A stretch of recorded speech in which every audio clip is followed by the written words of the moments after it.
أعوذ بالله من الشيطان الرجيم.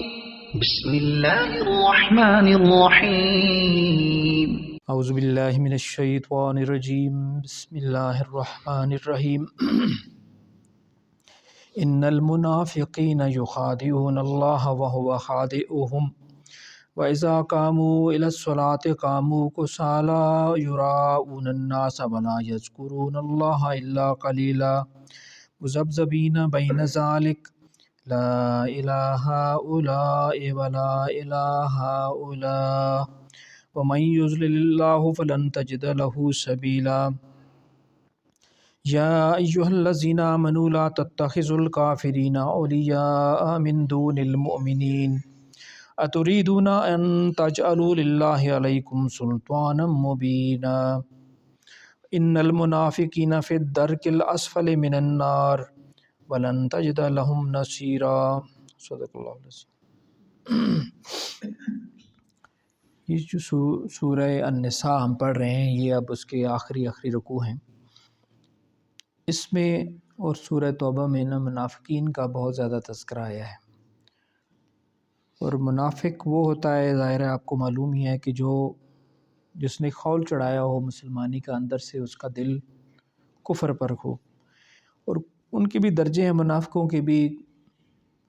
کچھ منافق ایسے ہوتے ہیں کہ وہ دنیاوی مفاد کی خاطر ایک لبادہ اوڑے ہوتے ہیں، جب دیکھتے ہیں کہ اسلام اور اہل ایمان کو غلبہ حاصل ہو رہا ہے تو ادھر آ جاتے ہیں، جب دیکھتے ہیں کہ حالات پلٹ رہے ہیں، دوسری طرف کفار کی طرف ان کی پلڑا بھاری ہو رہا ہے تو ادھر چلے جاتے ہیں۔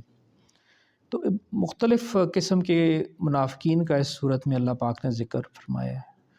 یہاں جو میں نے 2-3 آیتیں پڑھی ہیں اس میں ان کا ہی تذکرہ ہے۔ فرمایا کہ ان المنافقین، بے شک منافق جو ہیں، یخادعون اللہ، وہ اللہ کو دھوکہ دینے کی کوشش کرتے ہیں۔ ظاہر اللہ کو دھوکہ تو نہیں دیا جا سکتا، لیکن ظاہر ہے اگر ایک بندہ اندر سے مومن نہیں ہے اور وہ نماز میں کھڑا ہو جاتا ہے لوگوں کو دکھانے کے لیے، تو وہ یہ سمجھ رہا ہوتا ہے کہ جیسے لوگ سمجھ رہے ہیں مجھے مومن، اللہ بھی ایسا ہی سمجھے گا، جبکہ اللہ تو دلوں کے حالات کو، دلوں کے بھیدوں کو جانتا ہے۔ فرمایا کہ ان المنافقین یخادعون اللہ، بے شک جو منافق ہیں یہ اللہ کو دھوکہ دینے کی کوشش کرتے ہیں، یہ سمجھتے ہیں کہ ہم اللہ کو دھوکہ دے رہے ہیں، وَهُوَ خَادِعُهُمْ، حالانکہ اللہ انہیں دھوکے میں ڈالے ہوئے ہوتا ہے۔ دھوکہ ان کا یہ ہوتا ہے کہ بعض اوقات انسان سمجھ رہا ہوتا ہے کہ یہ کام میں نیکی کا کر رہا ہوں، بعض اوقات وہ یہ سمجھ کے کر رہا ہوتا ہے، لیکن در حقیقت وہ اگر اپنے آپ کو بھی ٹٹولے تو اسے سمجھ میں آ جائے گی کہ یہ کام میں دنیاوی مفاد کے لیے کر رہا ہوں۔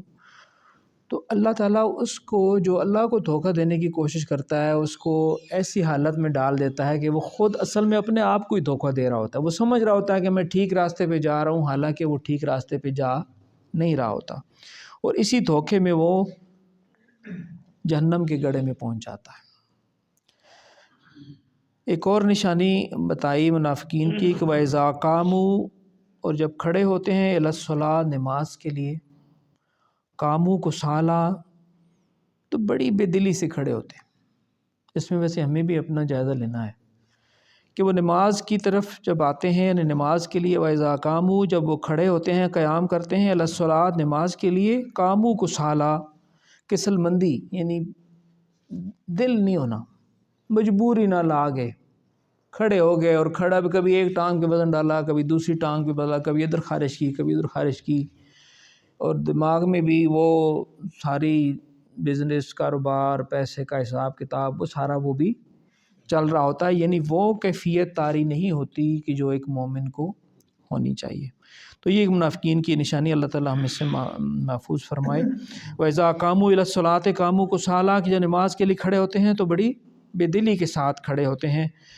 یراؤن الناس، یراؤن الناس، لوگوں کو دکھانے کے لیے کھڑے ہوتے ہیں۔ دوسری ان کی نشانی یہ، ایک تو بے دلی سے کھڑے ہوتے ہیں، دوسری ان کی نیت اللہ کو راضی کرنے کی نہیں ہوتی، ان کو یہ ہوتی ہے کہ ہمارا شمار بھی نمازیوں میں ہو جائے، ہمارا نماز شمار بھی۔ اب جو حضور کا زمانہ تھا وہاں تو یہ سوال ہی نہیں تھا نا کہ کوئی بندہ جو کلمہ پڑھتا ہے وہ نماز میں حاضر نہ ہو. جو حاضر نہیں ہوتا تھا سمجھا جاتا تھا کہ یا تو وہ فوت ہو گیا ہے یا شدید بیمار ہے، اسی وجہ سے وہ مسجد میں نہیں آیا. ورنہ وہاں تو جو رئیس المنافقین تھا، منافقین سب سے بڑا منافق عبداللہ بن ابی، وہ اگلی صف میں کھڑا ہوتا تھا کیونکہ اس کی مجبوری تھی، کیونکہ اگر وہ نہ کھڑا ہو تو اس کے اوپر کوئی یعنی منافقت کا جو اس نے لبادہ اڑا تھا، ہر بندہ سمجھ جاتا کہ یار یہ تو مسلمان ہی نہیں ہے. یعنی جو مسجد میں نہیں آتا تھا نماز کے لیے وہ سمجھا جاتا تھا کہ یہ مسلمان نہیں ہے. تو دوسری نشانی یہ ہے کہ یراؤن الناس، کہ وہ نماز کے لیے کھڑے ہوتے ہیں تو لوگوں کو دکھانے کے لیے کھڑے ہوتے ہیں. اچھا، بہت سارے کام ہیں جو ہم نیکی کے سمجھتے ہیں اور نیکی کے ہوتے ہیں، لیکن اگر بندہ اپنے آپ کو ٹٹولے تو کہیں نہ کہیں وہ بیماری موجود ہوتی ہے کہ لوگ، مثلا میں اگر کسی کا فری آپریشن کرتا ہوں، بظاہر میں یہ سمجھ رہا ہوتا ہوں کہ میں اللہ کو راضی کے لیے کر رہا ہوں، لیکن اگر بندہ قریدے نا تو کہیں نہ کہیں یہ بیماری موجود ہوتی ہے کہ یار لوگ ایسے ڈاکٹر بڑا چنگا. میں ایک مثال آپ کو دے رہا ہوں. ہوتا ہے نا کوئی بندہ کسی کی مدد کرتا ہے، مالی مدد کرتا ہے، کوئی کرتا ہے، سمجھ رہا ہوتا ہے کہ میں اللہ کی رضا کے لیے کر رہا ہوں، لیکن کہیں ٹٹولے تو وہ سمجھتا ہے کہ یار لوگ کہیں گے بڑا سخی ہے، بڑا چنگا ہے. تو یہ بڑی خطرناک بیماری ہے ریاکاری کی. حضور علیہ الصلوۃ والسلام کی ایک حدیث شریف میں نے ادھر ہی ایک دفعہ آپ کو سنائی تھی. اس کا مفہوم یہ ہے کہ حضور نے فرمایا کہ جو ریاکاری ہے، اس بیماری کو اپنے اندر ڈھونڈنا اتنا مشکل ہے جتنا ایک تاریک رات ہو، اندھیری رات ہو اور سیاہ پتھر ہو، سیاہ چٹان ہو اور اس کے اوپر ایک سیاہ چمٹی ہو. رات بھی اندھیری، پتھر بھی سیاہ کالا، چمٹی بھی کالی نظر نہیں آتی نا اندھیرے میں، چمٹی بھی کالی، اندھیرا بھی، پتھر بھی کالا تو وہ نظر.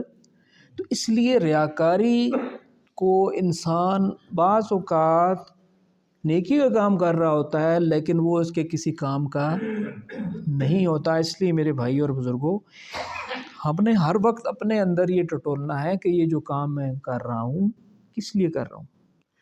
اگر صرف اللہ کو راضی کرنے کے لیے کر رہا ہوں تو وہ ضرور اس کو قبول فرماتا ہے اور اس کا دنیا میں بھی بدلہ عطا فرماتا ہے اور آخرت میں بھی. لیکن خالص اللہ کے لیے کرنا یہ ذرا ہے مشکل کام.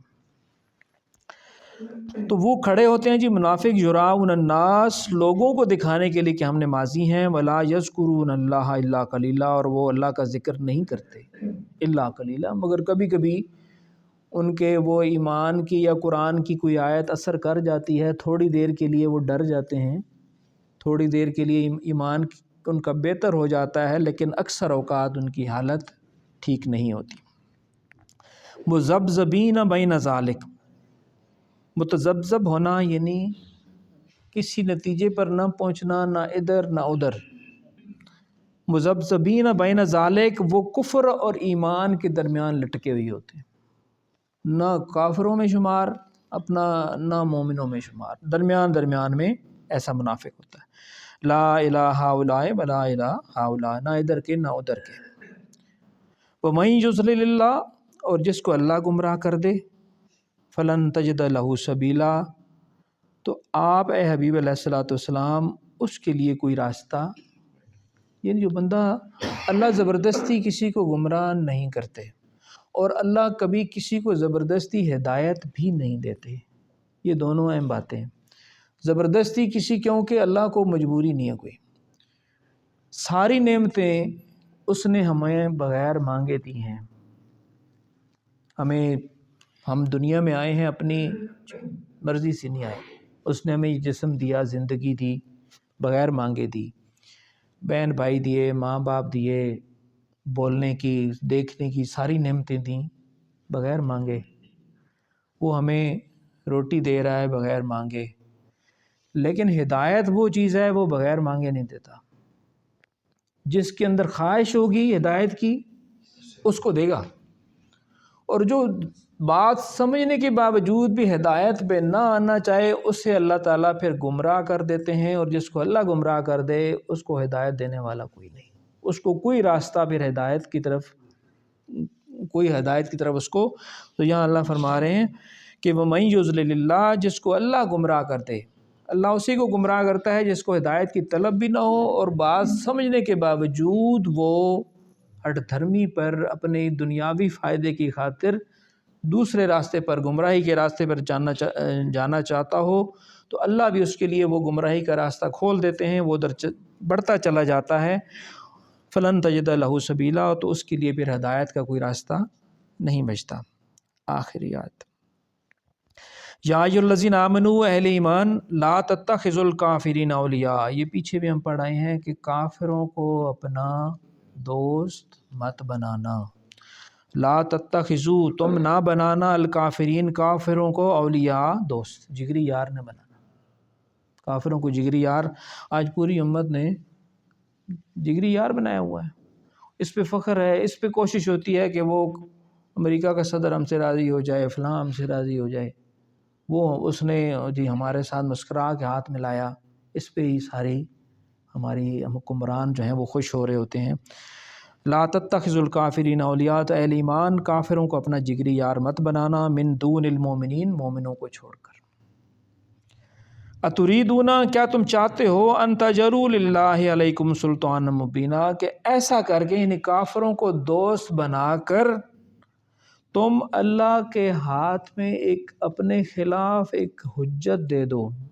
یعنی کل قیامت والے دن اللہ تعالیٰ اس پہ اتنا یعنی سخت الفاظ استعمال فرمائے ہیں کہ قیامت والے دن جب اللہ کے حضور پیش ہونا ہے اور اللہ یہ سوال کریں کہ تم نے مومنوں کو چھوڑ کر کافروں کو دوست کیوں بنایا تھا، تو ہم اس کا کیا جواب دے سکتے ہیں؟ نہیں دے سکتے نا. تو اللہ جب یہ پوچھیں گے تو ظاہر ہے جو بندہ جواب نہیں دے سکے گا، اس کی وجہ نہیں بتا سکے گا، تو اس کا ٹھکانہ جہنم ہے. تو یہ تھا جی، میں نے آج تھوڑا سا ہی پڑھا. بس یہ نفاق کی بیماری، آخری بات عرض کرتا ہوں، یہ بڑی خطرناک بیماری ہے کہ ساری زندگی انسان ایک راستے پہ چلتا رہے، بظاہر وہ سمجھ رہا ہو کہ میں ٹھیک راستے پہ چل رہا ہوں، لیکن اس کے اندر نفاق کی بیماری ہو، اس کی ایمان کی وہ کیفیت نہ ہو. تو اس لیے ہمیں اپنے ایمان کی ہر وقت، دین یہ چاہتا ہے، قرآن یہ چاہتا ہے کہ پورے کے پورے دین میں آ جاؤ. یہ اگلی آیتوں میں انشاءاللہ ہم پڑھیں گے کہ پورے کے پورے دین میں آ جاؤ. یہ نہیں کہ یہ مسجد کے اندر ہم اسلام میں ہیں، مسجد سے باہر ہم اسلام میں نہیں ہیں. ایک عام کی شادی بیاہ کریں گے تو اپنی مرضی سے ہو جی برادری نہ مسئلہ، اور کوئی اجتماعی معاملے آئیں گے نہیں جی برادری نہ مسئلہ. تو پھر اللہ کو ایسا ایمان قبول نہیں ہوتا.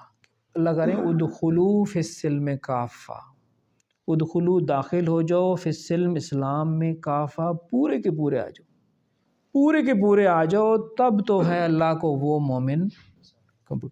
اب یہ قرآن میں اس کی اگلی آیتوں میں آ رہا ہے کہ یکسو ہو کر مومن بن جاؤ، یکسو، حنیف. جیسے ابراہیم علیہ السلام کا تذکرہ جب بھی آتا ہے تو یہ آتا ہے کہ وہ حنیف مسلم تھے، یکسو ہو کر سب چیزوں سے کٹ کر صرف اللہ کے ہو رہے تھے. تو اللہ تعالیٰ ہمیں عمل کی توفیق دے اور نفاق کی بیماری سے بچائے.